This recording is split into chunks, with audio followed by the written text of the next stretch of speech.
Shalom, perkenalkan nama saya Susantri Novita Inawa, kelas G, mahasiswa IAKN Kupang, jurusan Pendidikan Anak Usia Dini. Di sini saya akan menjelaskan tentang Konstitusi Negara Indonesia.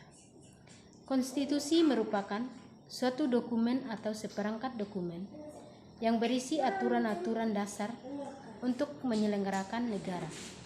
Sedangkan dalam arti luas, konstitusi merupakan peraturan baik tertulis maupun tidak tertulis yang menentukan bagaimana lembaga negara dibentuk dan dijalankan.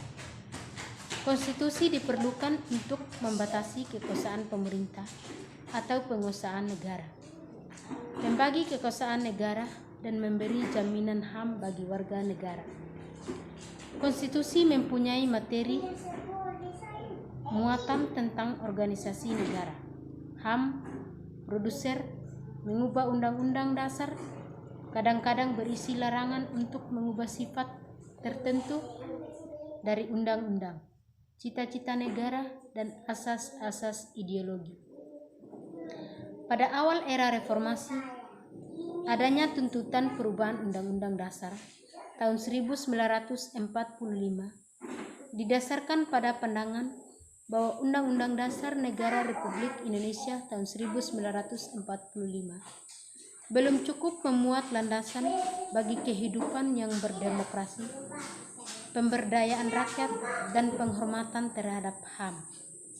Di samping itu, dalam tubuh Undang-Undang Dasar Negara Republik Indonesia tahun 1945 terhadap pasal-pasal yang menimbulkan penafsiran beragam atau multitafsir dan membuka peluang bagi penyelenggara negara yang berotoriter, sentralistik, tertutup, dan praktik KKN. Dalam perkembangannya, tuntutan perubahan Undang-Undang Negara Republik Indonesia tahun 1945 menjadi kebutuhan bersama bangsa Indonesia. Oleh karena itu, MPR melakukan perubahan secara terhadap dan sistematik dalam 4 kali perubahan. Keempat kali perubahan tersebut harus dipahami sebagai salah satu rangkaian dan satu kesatuan. Dasar pemikiran perubahan Undang-Undang Dasar Negara Republik Indonesia tahun 1945 adalah kekuasaan tertinggi di tangan MPR, kekuasaan yang sangat besar pada presiden, pasal-pasal yang terlalu atau luas sehingga dapat menimbulkan multitafsir, kewenangan pada presiden untuk mengatur hal-hal penting dengan undang-undang dan rumusan Undang-Undang Negara Republik Indonesia tahun 1945 tentang semangat penyelenggaraan negara dan belum cukup didukung ketentuan konstitusi yang sesuai dengan tuntutan reformasi.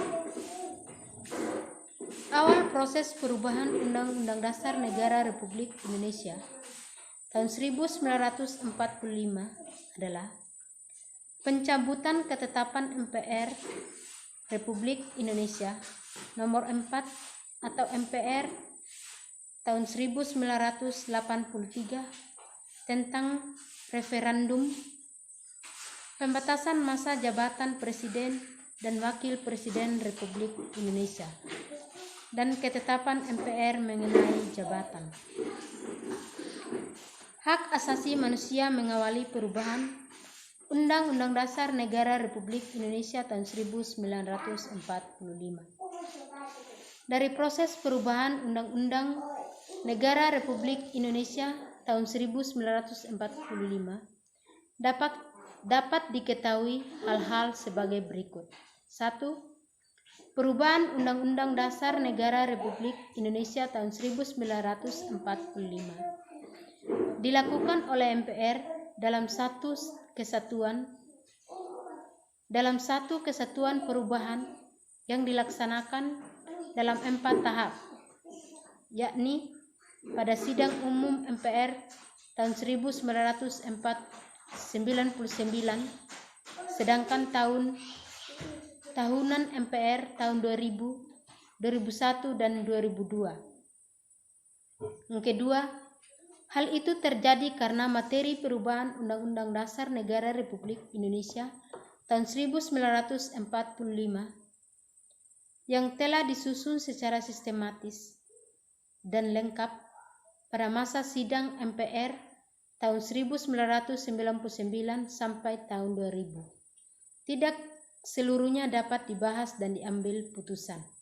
Yang ketiga, hal itu berarti bahwa perubahan Undang-Undang Negara Republik Indonesia tahun 1945 dilaksanakan secara sistematis, berkelanjutan, karena senantiasa mengacu dan berpedoman pada materi rancangan yang telah disepakati sebelumnya. Undang-Undang Negara Republik Indonesia tahun 1945 menepati urutan tertinggi dalam jenjang norma hukum di Indonesia.